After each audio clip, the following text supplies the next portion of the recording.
Now today I wanted to do something I did also on Wednesday morning.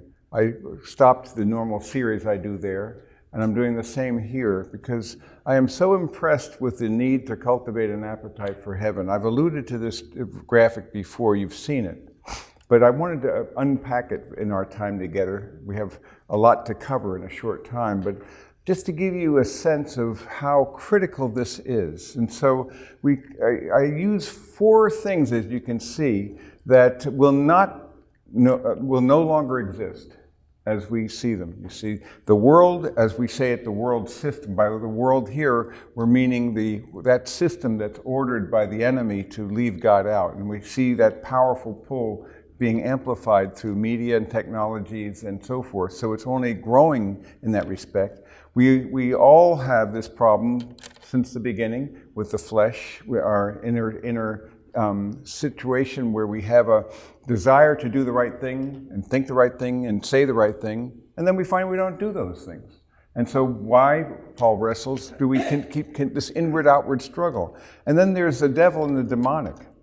And so you see these 3 battlefronts in the world. And I use at the end of the material in Conform to His Image, this future of the warfare. It's on warfare spirituality. And I talk about the future of the warfare there.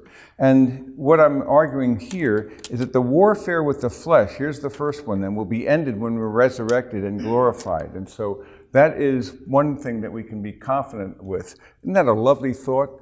It means that after it's been dealt with at the judgment seat of Christ, you'll never be able to think sin again.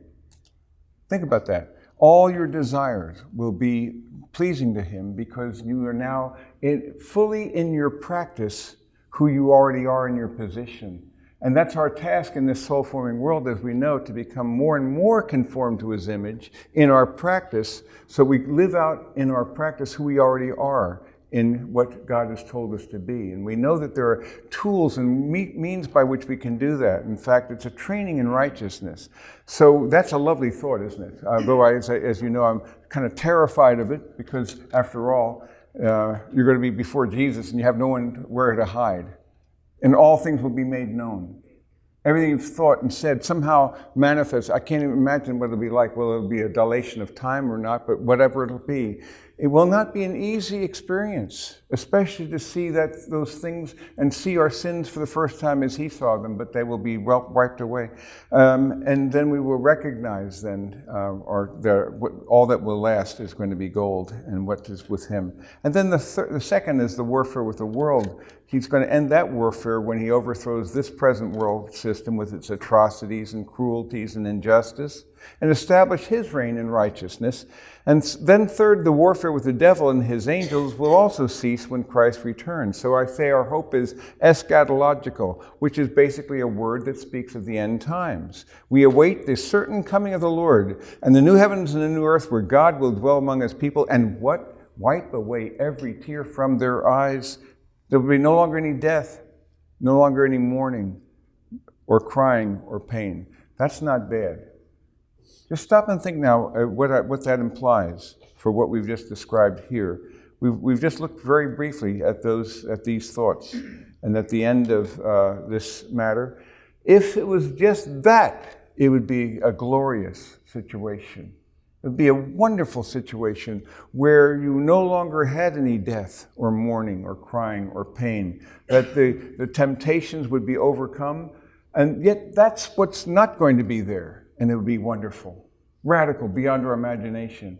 But then I wanted to amplify our aspiration for these 5 things that will be characteristic of our time. I want you to begin to think thoughts more and more in ways that you ask, who am I? Where am I being prepared to go? How can I cultivate a greater homesickness and world weariness? You see, because we're called to become, as pilgrims and sojourners, wayfarers, strangers, aliens, wanderers. We're called to be agents of God's grace in this world. And the more we are waiting for the next and anticipating, as we say, Maranatha, even so come Lord Jesus, even so as well, the more we lay hold of the precious present and the opportunities that we'll never have again. Because, as you know, when we are in the Father's house, prayer will be vastly more intense, as you can imagine, because you'll see him face to face. The Lord you'll see him. What will prayer be like? Studies of Scripture, you now have a vision of the living Word of God and the I Am, the Alpha and the Omega, the beginning and the end, the first and the last. And so all these worship will be better, prayer will be better, fellowship will be great, far, far better than it is now. I mean, we have wonderful times and moments of it, but it'll be beyond imagination in many ways. But there's two things, and music will be better too, and a lot of other things. Somebody's taste has to change, but that's another discussion.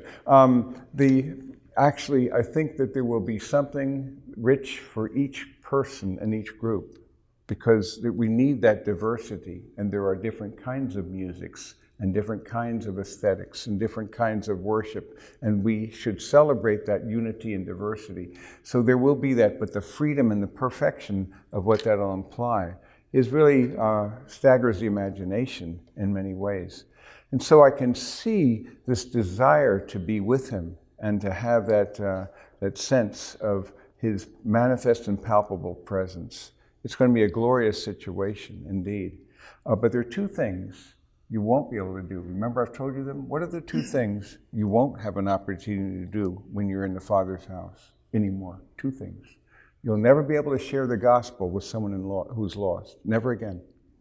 And you'll never be able to help somebody, the last, the least, and the lost, the poor and the needy. You won't be able to do that again. Labor while it's light. Night is coming when no one can work. Labor because you know you'll never have that opportunity again. So treat it that way and ask the Spirit, live in such a way that you're asking the Spirit to prompt you for opportunities. So that's a glorious thought, isn't it? That all these things will be done away with, and we need to live in light of that precious present because of the future hope. Remember what I've said before, and this is C.S. Lewis's statement. It's not that when we become too heavenly minded, we're no earthly good. You've all heard that phrase, and that's just the opposite, and I agree with him. He says, actually, the more heavenly minded you are, the more earthly good you will do, because the more you will actually apprehend the precious present for what it is, precious, and all you've got, all you have is this day. So you have to recognize each day is a life, a mini life. Living is so daily, and he's treated us this way. Every day has enough concern of its own. Every day has its birth, as we've seen, its growth, its decay, its death, its own life cycle. Just as you have an annual life cycle in nature, and then there is the life cycle of a human being, the life cycle of a nation, and the life cycle of a civilization. We're in this process. And so all of these things then we see are on the negative side of what you won't have, and you'll be well rid of them. You'll be delighted. But it's not enough. Now let's look at the positive things that even amplify that experience. It would be good enough if it was just that way. But there's got to be something more. And the next thing I talk about here is, as I meditate on what will the resurrected body be like. And so in my very first book, it was called God Don't Understand. You've heard me talk about this book before. It was a spine, and somebody noticed that it said God Don't Understand Boa.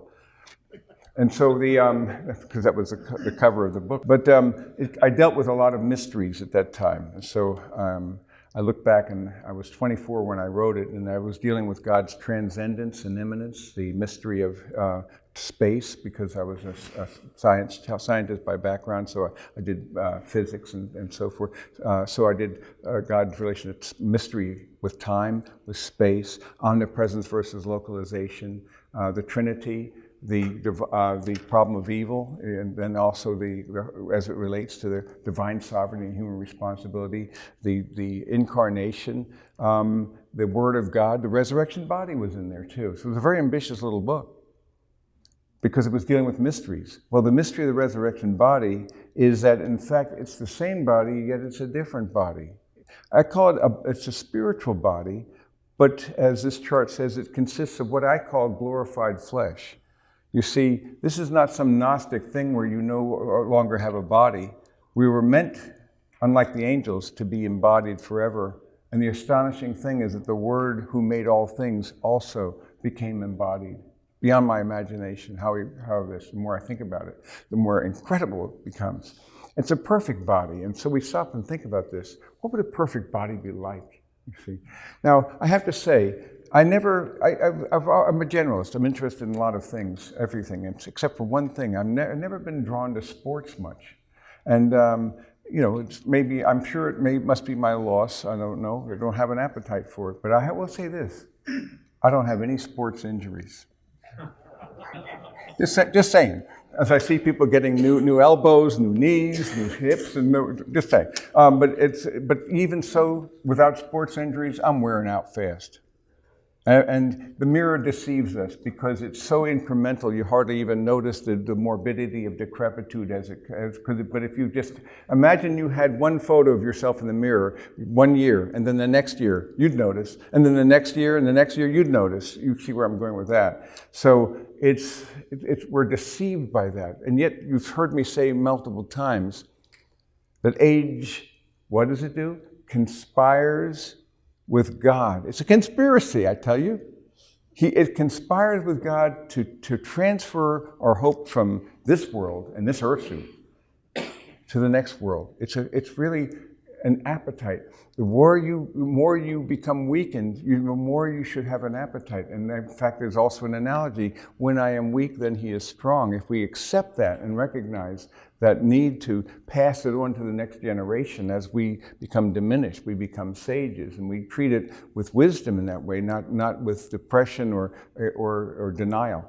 But it's a perfect body. It won't require sleep, which is, you can have a lot of time on your hand, because also you can move, I think, number 8, or just jumping ahead, to instantly from place to place. Now think about no transportation.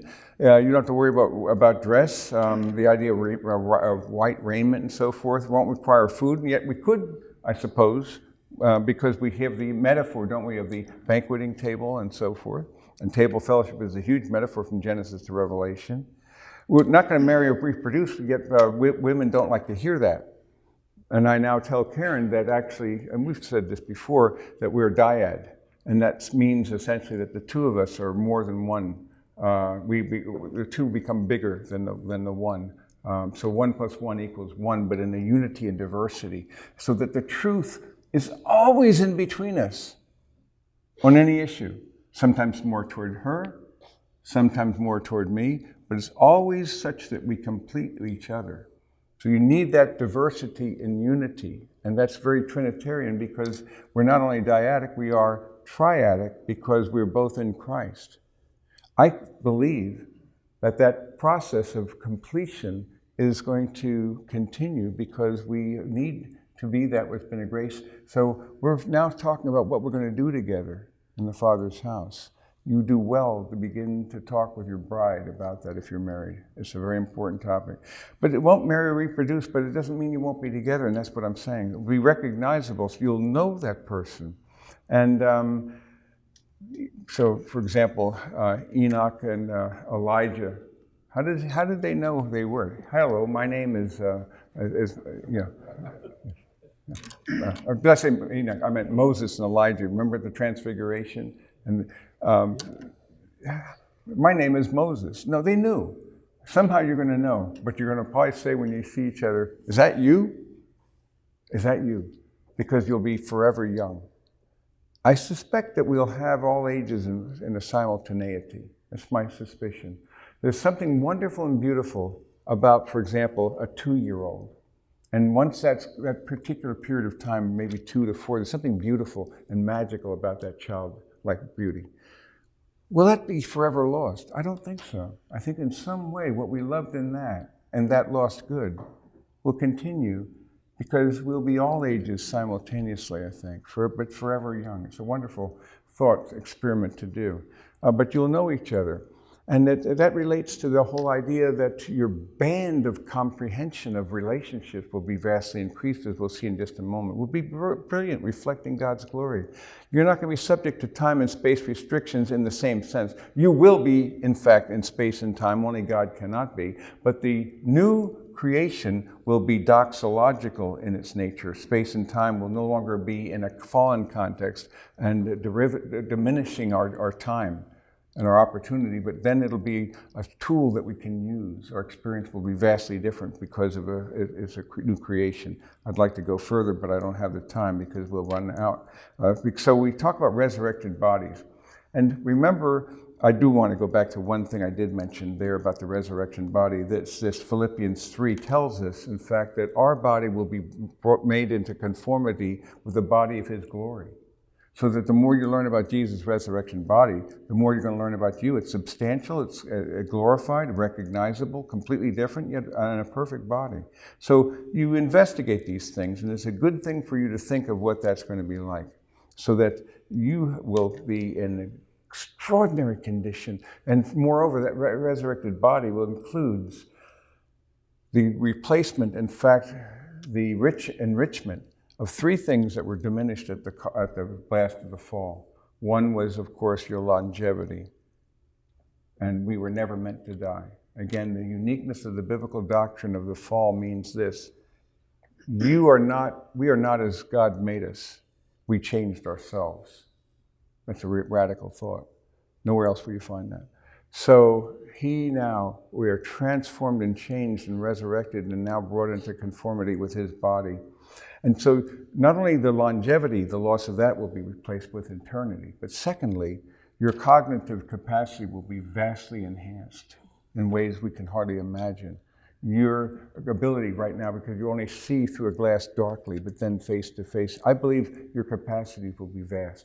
I think third, that our potential for pleasure will be vastly amplified because we can't even manage the pleasures that we have, and yet they're 1,000 removed from the right-hand wellspring of pleasure.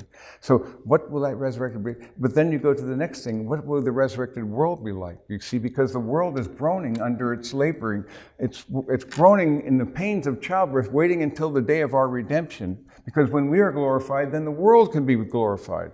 And so the new physics, the new order of creation, is also going to be vastly enhanced, so that there will no longer be this dynamic of the nature red in tooth and claw, and the idea of all these parasitical and distorted things. Although I must say, in a fallen world, I'm more and more impressed with the beauty, even of those monstrous things. God's creative work is astonishing.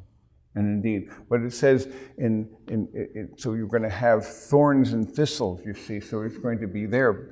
And if that's true of the fauna of the flora, it was, I'm certain, obviously true of the fauna. And so that'll be reversed. What'll it be like to be with animals then? I think our capacity to communicate with them will be vastly greater and richer. It'll be a wonderful thing where there'll be this unity and this love. There won't be any intimidation, any fear, but rather something that's beyond, a communication that defies our imagination in some respects. And you could meditate on that. But then I think about our unbounded future as gardeners of the new creation. I was chewing on that. What does that look like? Because you're going to be a gardener forever. You're always going to be taking God's work, which is always beyond our comprehension. A leaf, an insect, a bird, a plant of any sort is beyond our comprehension. Yet we have been called to make things, and he's called us to be derivative creators, sub-creators, as it were. And so what are the wonderful things we've done? Remember, we said before that God he chose to not make a cathedral. We make cathedrals. We write symphonies. We write sonnets. God chooses to do that through us, and it pleases him, because that unity and diversity that's manifested in him then is expressed through creative endeavor and bringing into being things that did not exist before. It's going to be wonderful. You're going to be gardening, always worshiping God in that way. And what you love to do, think of what the things that you don't have time to do now. And I've been chewing on that. So with Karen and I, we've been talking a lot about this whole idea of the Museum of Beauty. And so it's a whole process. Lots of rooms for this thing. I have to say seeds and desert and all kinds of organisms of every sort. And so my Museum of Beauty, it's a picture of the beauty of God in nature. And so I think about that. And if I go to here, there. Look at these wonders and marvels. This is just this is a sample of something that'll be in the eye room. a whole room just dedicated to the marvels of God's creative endeavors. And this is just reptilian eyes. And it's really, it's really, it requires multiple subrooms and so forth. And so wonderfully immersed in and even in this fallen world, we're immersed in ineffable splendor. But it requires intentional training to behold the treasure of and to treasure the cosmic sublime. But that beauty of God's world that we already see, and this wonderful play and diversity that you can see. I mean, crazy stuff that goes on. I mean, things that are, the more we learn, and we're privileged to see things, no one in biblical times knew what you're looking at right now. They had no clue that snow would look like this. They had no understanding of the microcosm at all. They did not see this because they had no knowledge of this. They had no knowledge, most of them, of most of these kinds of things under the sea. Certainly these pollens, who would ever think whole worlds within worlds of wonders in the micro and the macro. So we see hints, I think, suggestions, things that we're privileged to see that no generation of men have ever seen before, that suggest what it will be like when we are before him face to face. And it's going to be quite incredible. So these are thought experiments and exercises that I've been using. So going back to where we were before, what does this mean, this vision of God? But before I do that, an enhanced relational capacity. I see my time. I'm squeezing a lot in a short time. An enhanced relational capacity. This is a symbol of your relational bandwidth. What the Y in the center is you. And so as we consider then your parents, your grandparents, your children, your grandchildren. Oh, it's true. Some people live long enough to actually see this, the great-grandchildren. Don't count on anything beyond that. The same, some go back that far. That's the maximum of the spectrum, maximum. But you see what I'm looking at here in comparison is as nothing, nothing at all. And so that your life in this world is like this little thing. Your relational bandwidth is so narrow. And I believe it's because it's a fallen world. Because you see, when you lost your grandparents, I remember losing my grandparents. And it was a painful thing. Far more painful to lose my parents. Imagine the death of your spouse. And then your children, your grandchildren. What I'm saying is, it's in a fallen world already too much for us to bear. We wouldn't be able to manage that much because of the loss and the sorrow and the suffering. The joys, yes, but it's just more. But so he's done this, but I think ultimately that red line will be like this. What I call propinquity or nearness is such that we will now be having a capacity for all generations simultaneously because there will be no more death and sorrow and suffering and loss. That's my theory. I've not read it anywhere, but it makes sense to me. I throw a lot of theories at you. Some of them may be quasi-heretical, I don't know.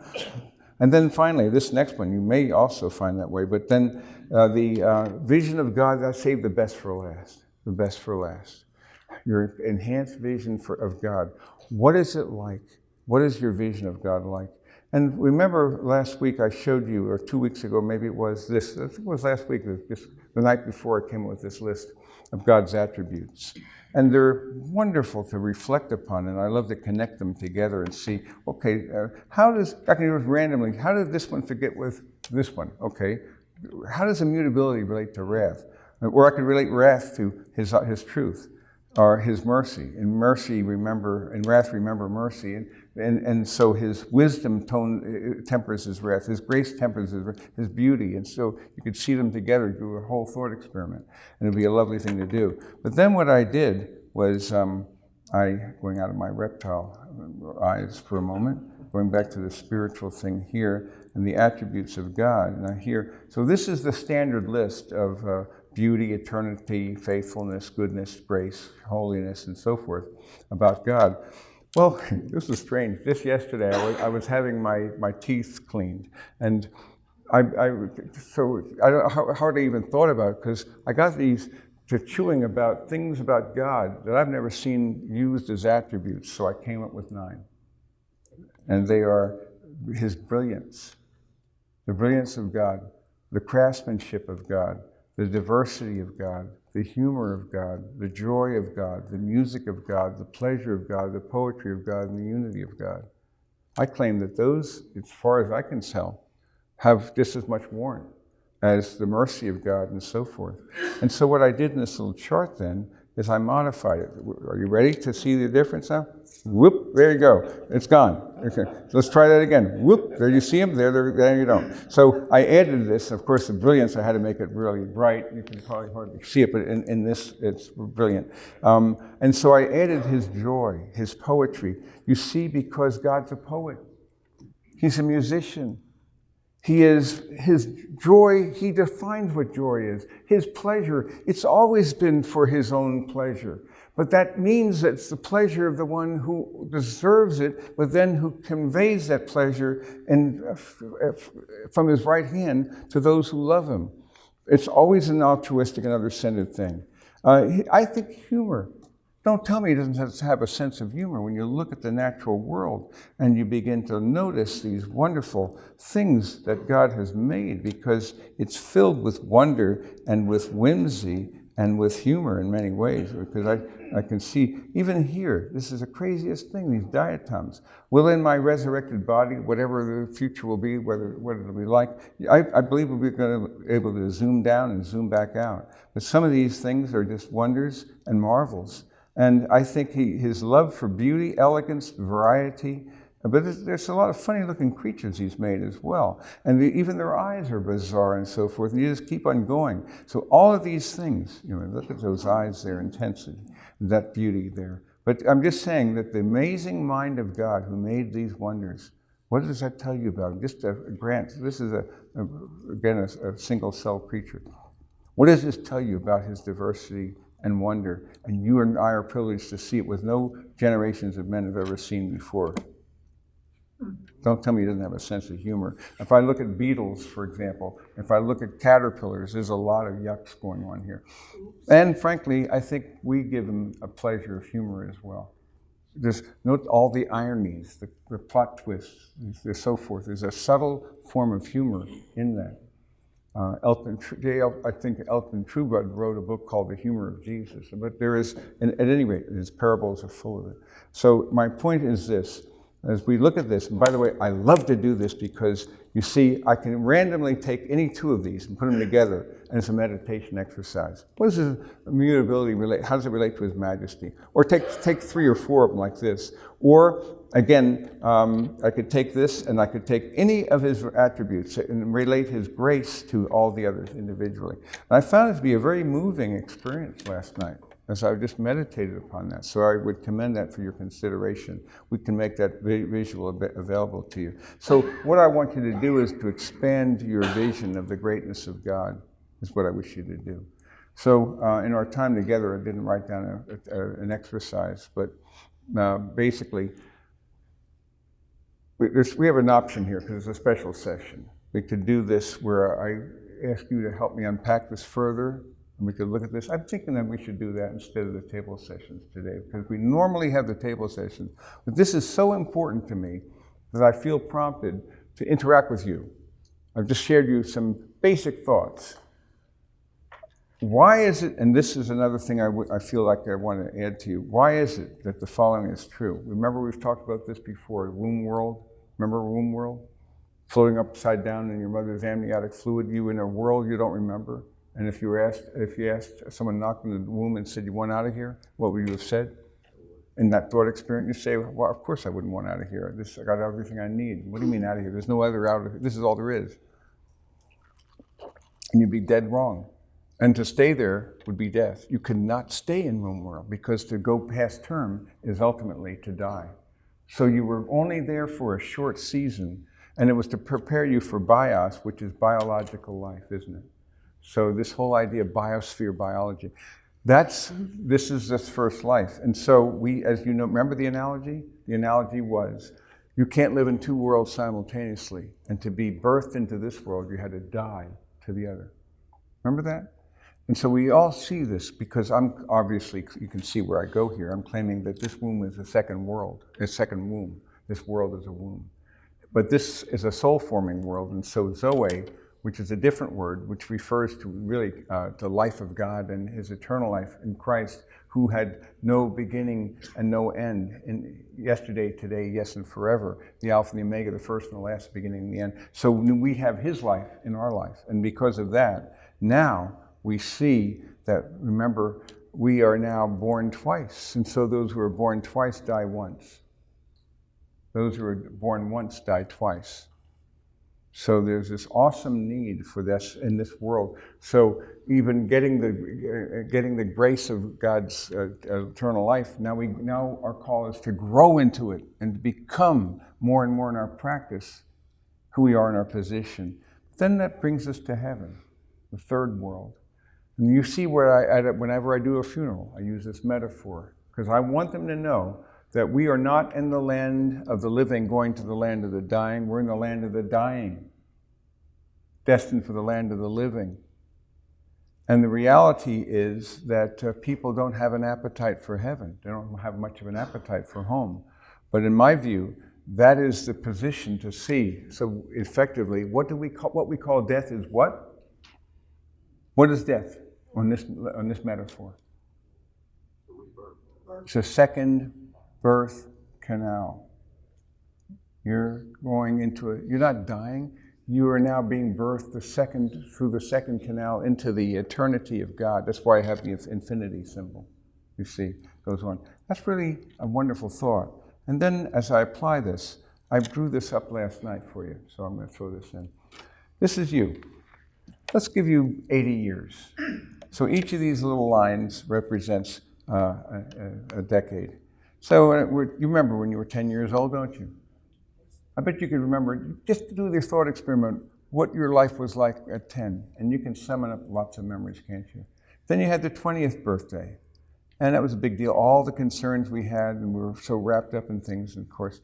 Then we go from there into the third. Now we're 30 years old. And, getting a little concerned, But still, we have our career in front of us. So we'll go again. I think it was Stuart. You were talking about the movement from going from in our younger years we want happiness, and in our middle years we want holiness, and then in our later years we want home. It was a beautiful thing. And so here, these are reminders. This is the conspiracy. Okay, I'm 40, the big 4-0. And then the numbers matter because every decade, now they hit the big 5-0. What we're going to do here? And we're thinking about our family, our children, our grandchildren, our retirement and so forth, and spend much of the time of our efforts and thoughts zooming, and you stay here all the time. And then, oh my gosh, now you're 60. I'm getting to the point where I can now look over the hill.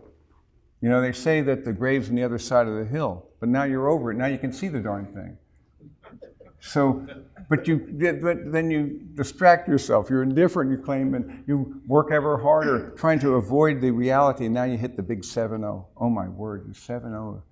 You see, I'm old as dirt. And so the idea here is, how should I be thinking? Well, I'm going to be thinking about my grandchildren, aren't I? I'm going to be thinking about my retirement. I'm going to be thinking about that. Nonsense. You ought to be thinking about home, because you see, on this thought experiment, imagine that you had parity. Imagine parity, that for every year you live in this world, you're going to have a year in his presence, and in the next world. In a world that I just described, had no sin, no pain, no sorrow, no death, a world of resurrected existence, a world of enhanced relationships, a world where you are now endless creative activity without frustration of the glory of God, by which I mean you're going to be a gardener all the time, creating wonderful things. So I envision this museum of beauty to be something I'm going to be gardening in. God only knows what that's going to look like. Will there be a planet of aquaria of sorts? How do I know? But I'm looking forward to curating it and doing it with friends. So projects, different people will be drawn to different wonderful things. But all the desires and the works of our hands and their unity and diversity will be doxological. What does that mean? To the glory of God. Everything your heart desires. So this is why, delight yourself in the Lord, it tells us. And what will he do? He'll give you the desires of your heart, because insofar as you're delighting yourself in the Lord, the desires of your heart are for the things he would wish. You see the concept there? And that is why it's so important for you then to pursue and to draw and delight in him. So it'd be, I claim, if you had 80 years and then somehow you were extinguished, you were annihilated, it'd be more than worth, if this equality of this life here, if this quality affects the quality of the next 80 years, and if that 80 years is vastly richer than this 80 years, do you think it would be worth it? What's your calculus? You know it would be more than worth it. But you know where I'm going, don't you? Because where I'm going to go is, I then, on this metaphor, I just tease it out. It's not 80 years. It goes on. And I just see it going by here and more and more. So that 80 years, that it goes, now you're dealing with hundreds of years. And then, who knows what's going to happen. There'll be surprises even all the time that we're with. See how it keeps on going here? It just keeps on going. It gives you a perspective. Are you crazy? You're not preparing for your eternity. You're focusing on little tiny things. Doesn't mean that you shouldn't be preparing for your retirement and all these things and so forth. But focus your energy and attention on what's it going to be like, and who am I to become, and what am I going to do, and growing desire for knowing him and home. So then, who knows what's going to happen? Because you see, something. God will be full of surprises. He'll always be full of surprises, you see. And we'll discover that it's going to be further up and further in, you see, forever. Now let me give you a perspective of your life. There's your 80 years. There it is. A man needs to be thinking about this, because it's not theoretical that you've only got a few years left. If you don't number your days, you won't have any heart of wisdom. And wisdom is to pursue him. Another way of saying it is, when I said the desires of your heart, remember how I like to put it, it's always better to love Jesus than to avoid sin. So you want to cultivate an appetite for your true destiny, for your true identity, for your true home. And by doing that, by this analogy here, and it's not at all far of the mark, it's so critical for you to see what that looks like. There's another thought I feel prompted to share. I've done it before with you, but I will do it again. I believe that the pains of this world, God redeems even those pains, those sorrows, those losses, so that we don't have to live in remorse and regret. And then this ancient art of broken pieces, when I discovered this, means to repair with gold. Concept of what genius came up with this thing. Now, these have to be very precious objects. It's not just an ordinary little vessel. But someone, somewhere, a few hundred years ago said, this is so precious, I want to seal it. I'm going to use precious gold. Guess what happens? What's the most beautiful part about it? What's the most beautiful part about this thing? You see, where it was injured, where it was broken. I think in the resurrection it'll be like that as well. I think that the most beautiful part of you will be the times that you endured the greatest suffering. And so it'll be almost a mark, as it were, I wonder, about that. Just as Jesus will still look like the lamb slaughtered as well as the lion, that he bears the marks of it. I don't know what it'll look like in your resurrection, but look at the beauty of a thing that was formerly broken, now brought together.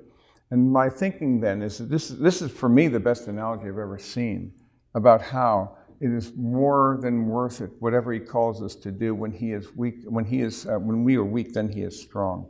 And so I meditate on that expanding vision of God, the expanded relational capacity, my unbounded future as a gardener of the new creation.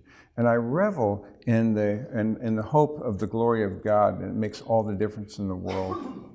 So there's so many other things we could talk about, but I think those are the main things I wanted to share, and just see where you want to go from there. Let's see, what questions you got? Yes, Louis. I just want to share a comment.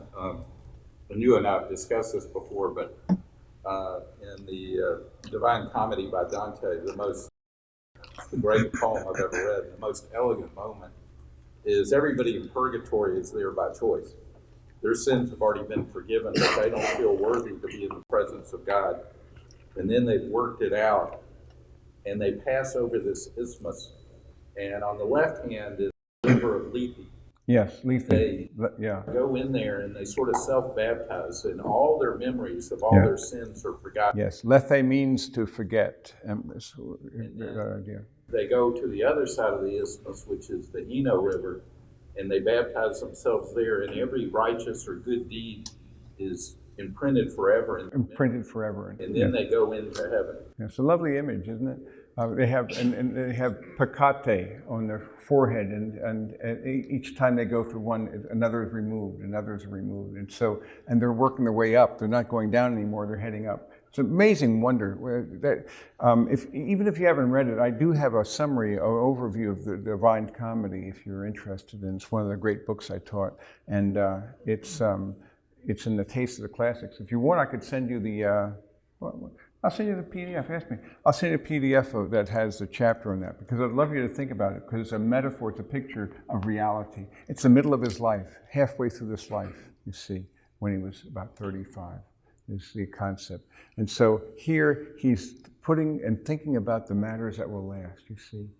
And that's what we have to do. There's a question over here. Yeah. What is your thought on the UFO and possibly other creations? Yeah, I have it's one of my 200 little blurbs as emails. So Dennis, ask for that too. I'll send you my blurb about extraterrestrials. Because if someone asks me a question, if I'm going to craft an email, I might as well go ahead and make it available to myself. So it's quite intriguing to do this. But you're dealing with the question of the implications of fine-tuning for the first place, to ask the question, is there in fact extraterrestrial beings? And then the essential view, from my view of the fine-tuning, is that actually this is the only place where there would be life for a lot of good reasons, and growing reasons. It's not, the evidence is only going up, because when Sagan wrote Contact, it was when they had Drake's equation, they supposed 10 conditions would be sufficient to warrant the possibility of life. Now it's hundreds and hundreds of conditions. It doesn't work anymore. This is a Goldilocks universe. And there's good warrant for claiming that this thin biosphere, only 12 miles thick, it's like a thin membrane, a spherical membrane going around the Earth. It's most mysterious. Nothing below 6 miles down or 6 miles up is alive. That's all of life. That's an interesting thought. Then, if that's the case, then the next question is, what about these these accounts I read about these things? You see, and there, I agree with Hugh Ross. He talks about extraterrestrials and little green men, I think, or something close to the title. And what he talks about is that they are not extraterrestrial. First of all, there's about a 1 to 2% hard stuff that can't be figured out. Most of them you can figure out all the accounts of the extraterrestrial, which started in 1947. But there seems to be a core of 1 to 2% that cannot be discounted. What do we do with that? He claims, and I agree, that these are not extraterrestrials, they're extra-dimensional beings. These are demonic agents. And so I'll find that, and I think he's quite right about that. So at any rate, it's intriguing. And again, the scriptures give us perspective, because we couldn't have made that understanding before. I personally think it's very likely that these agents are using this to give people some way of rationalizing when Jesus comes for his bride. And suddenly, it was an alien abduction on a massive scale. It's the first time in history we'd have an account for that. But that's speculative. I'm not saying anything more about that, but just to say that it's kind of amazing that that's the case, yeah.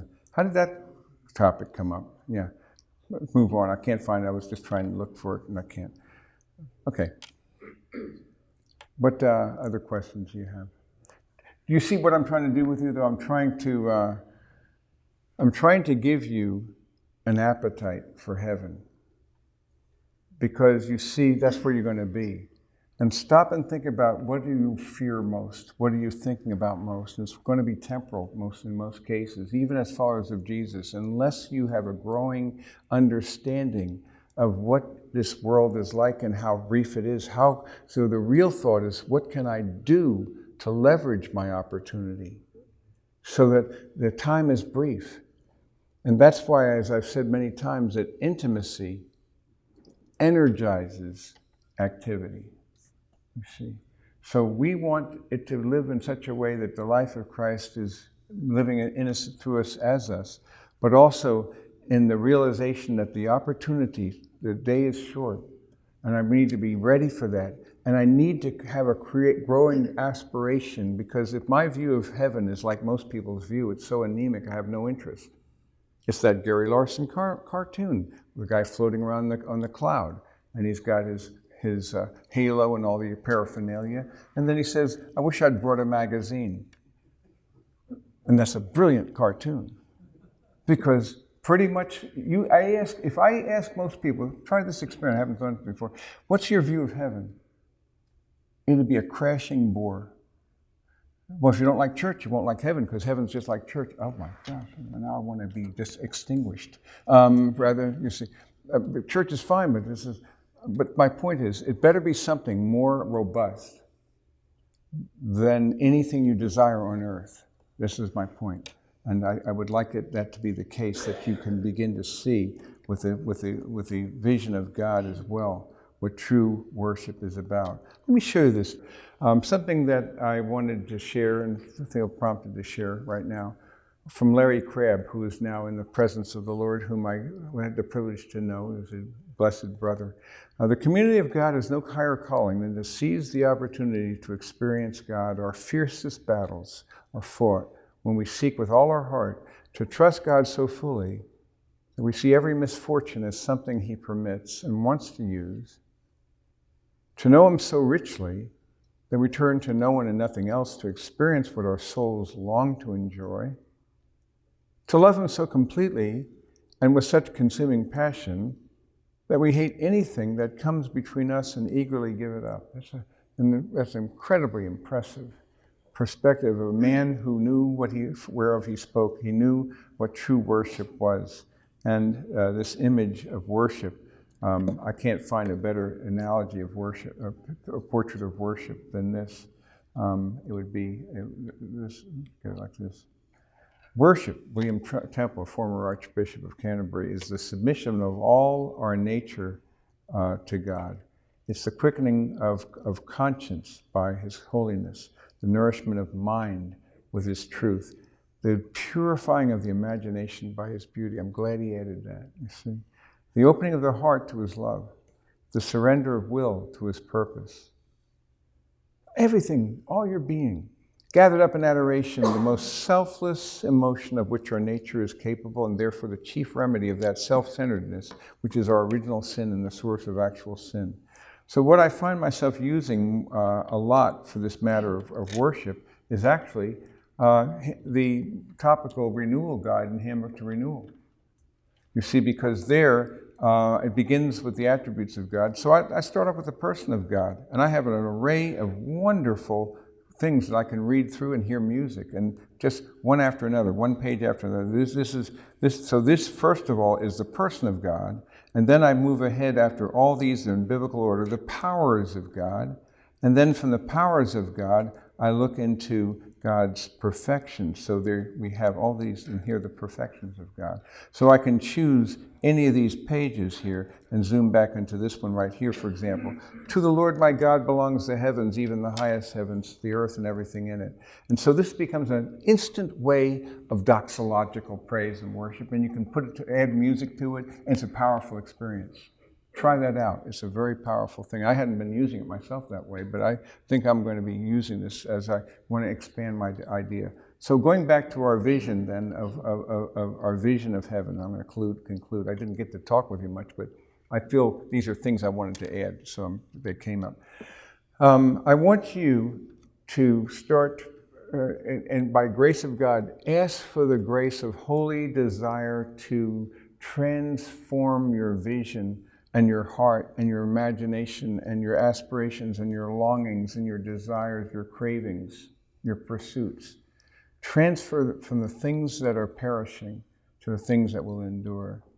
Ask Him for that holy grace of apprehension, because the more you have an appetite and imagination, the more compelling it becomes. And I think very few people have a very compelling vision of heaven. And therefore, they're afraid of it. They would rather spend a few more years in the land of the dying rather than go to the land of the living. Oh, I want to see this happen. I want to see that happen. Are you crazy? You're not grasping. For me to live as Christ, to die is gain. There's no greater good than to behold Jesus, the one face to face, the wellspring of all that's beautiful, all that is good, all that is true. And you want to hang around here longer? No, the only reason you're hanging around here is because you have a mission to pursue and to give it away what you've been given. But you are to actually labor, though, with your vision, your eye on the things above. Set your minds on things above.